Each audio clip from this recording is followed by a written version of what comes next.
What's up? What's up? What's up? Hi, it's Megan LaShawn Bridges. Thank you for watching my YouTube channel. As each week, I discuss with you guys politics and the uprunning Democratic presidential candidates for year 2020. All right, we're down to the nitty gritty, you guys. We're down to Joe Biden and Trump, okay? Now, we're going to talk about it, okay? Former Vice President Joe Biden, first talk about him, and President Donald Trump, of course, both had town hall meetings yesterday. Joe Biden's town hall appeared on ABC News with Pennsylvania voters at the National Constitution Center in Philadelphia. Now, Biden has dodged repeatedly the question about court packing. Biden stated he would give his clear position on court packing before Election Day.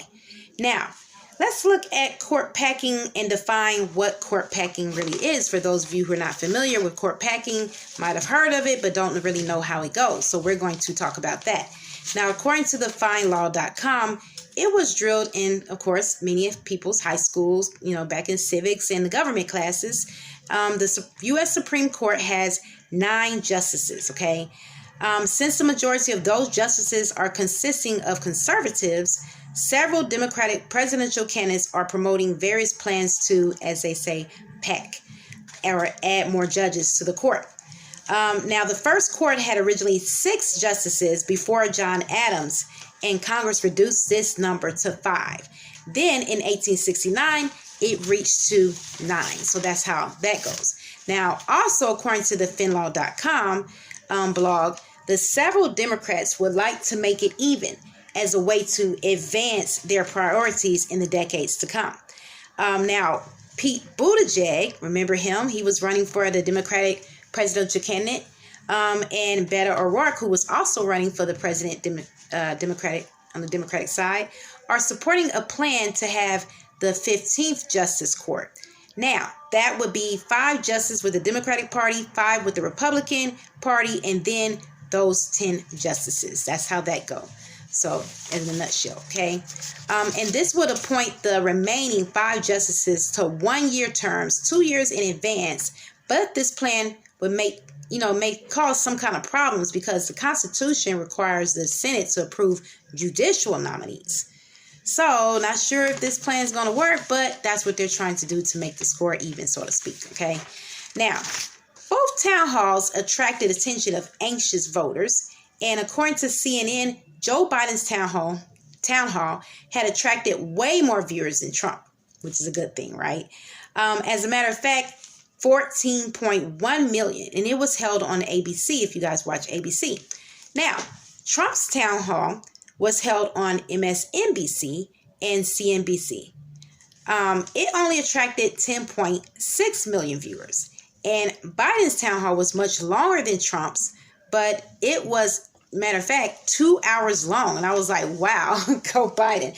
He had a lot of information to say, right, with everything that's going on. And I don't blame him, he's trying to just speak out to the public and let them know what's the real. Now, it was 2 hours long, but Trump's was only an hour long, and that didn't really surprise me with Trump because usually he wants to babble anyway and just say a bunch of nonsense. And, not just that, a lot of things that he say come out of his mouth, we don't even know if it's true because a lot of things are not true pretty much after they do the fact checker. So, it really didn't surprise me when I heard that he only spoke for an hour. Now, NBC created a huge backlash when they decided to schedule Trump against Biden during the same 8 p.m. Eastern time slot.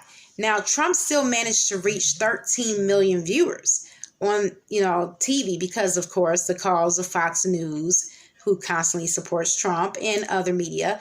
But according to Business Insider, Biden won the ratings of the battle between him and Trump. So I was like, go Biden.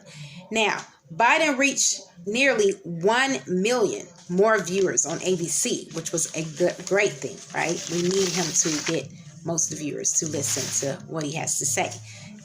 Now, let's discuss the fact checker, and let's fact check Joe Biden and Trump's town hall.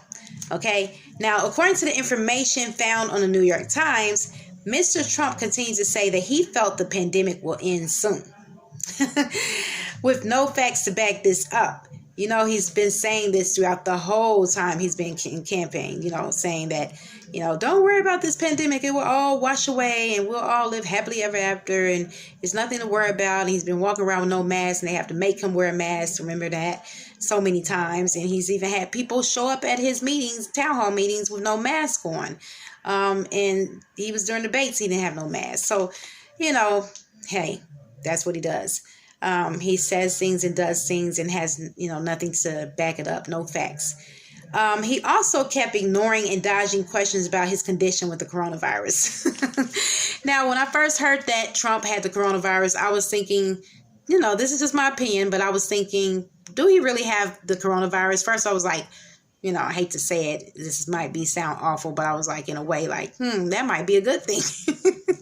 But then I thought about it and I was like, you know what? He may be pulling our leg here. He may not even have the coronavirus, because it's mighty weird how he all of a sudden managed after a few days. He was already trying to say that he was feeling just fine and that he would be able to continue on with the debates and everything and the town hall meetings and all this stuff that was, going for him.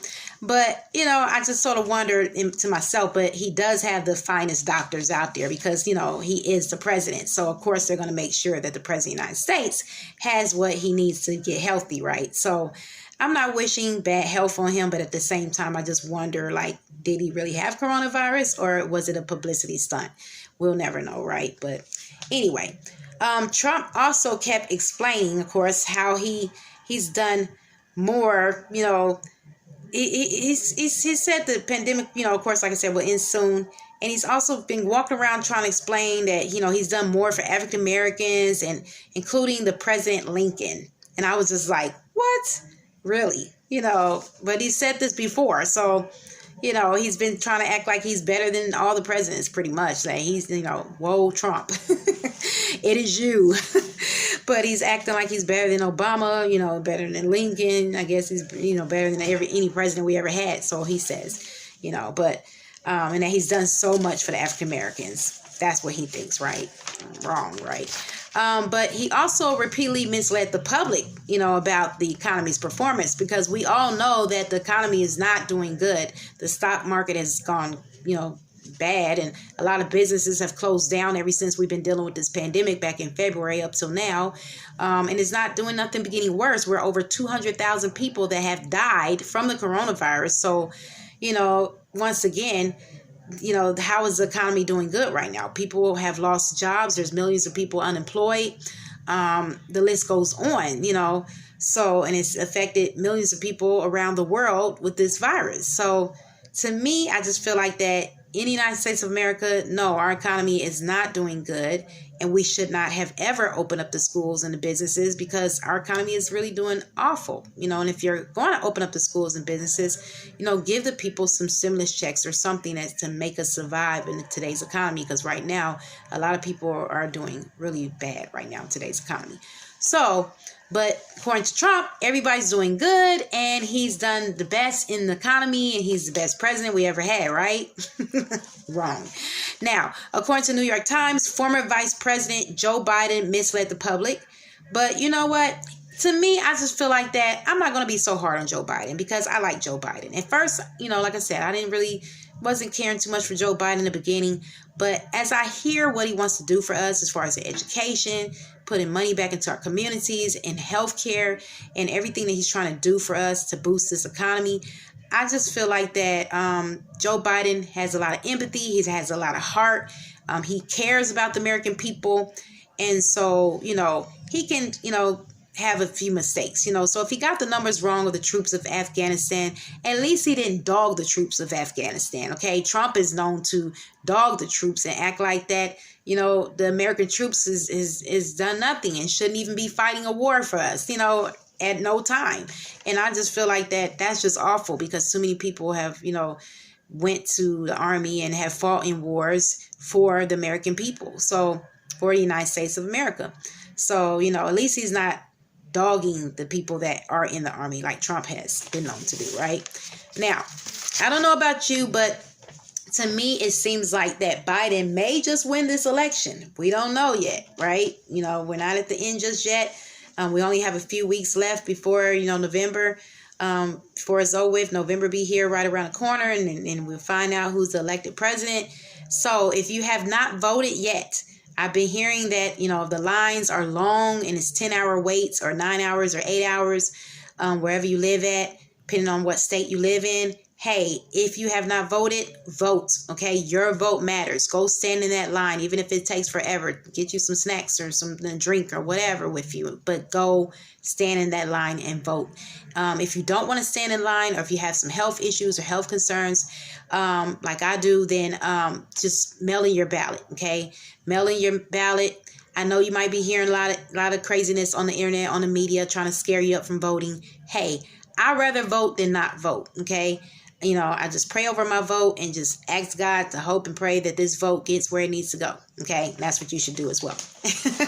But we need to vote because your vote matters. Okay, we need a president that cares, and I think that Biden will definitely be a president that cares for us. And we need to hold our presidents accountable. Don't just sit back and just say, okay, well, we go choose Biden. Look at his policies. Follow him. Follow what he says. Listen to his town hall meetings. Follow him on the media. Listen to when he's doing these speeches or whatever. And hear what he has to say. So that way you'll know what kind of president you are voting for. And you'll know in your heart that you'll be making the right decision to vote for Biden. Because we need someone far more better than Trump. Trump has been lying, and the lie... it's been countless lies, all on CNN, fact checker. They fact check every lie that came out his own mouth, So we need a president that will not lie to the public, that has our needs in his head and thinking about the needs of the people and not thinking about himself, okay? Like Trump, he thinks about himself a lot, okay? And so we need someone that truly cares. And I think that Biden will definitely be the president that truly cares. If you look at the two presidents that hopefully the president-elect will be Biden. We hope. All right. So if you like this video, please click the like button, click the bell for further notifications. Comment at the comment section. I read all comments. Let me know what you think about this video, and any questions or concerns about this video or the topic. Please feel free to comment. I read all comments. There is no right or wrong answer. Also, to help me produce more better quality videos, go to my Cash App. I accept any donations that you may have for the cause of me bringing you more information, political information, each week, okay? And we will discuss it. And, my Cash App is Political Sean. It's $ Political Sean. Okay, so you can go to the Cash App, once again, $ Political Sean, and, send whatever donations that I will accept any donation that you guys have to make me better the political videos further in the future. All right, thank you for watching, and deuces.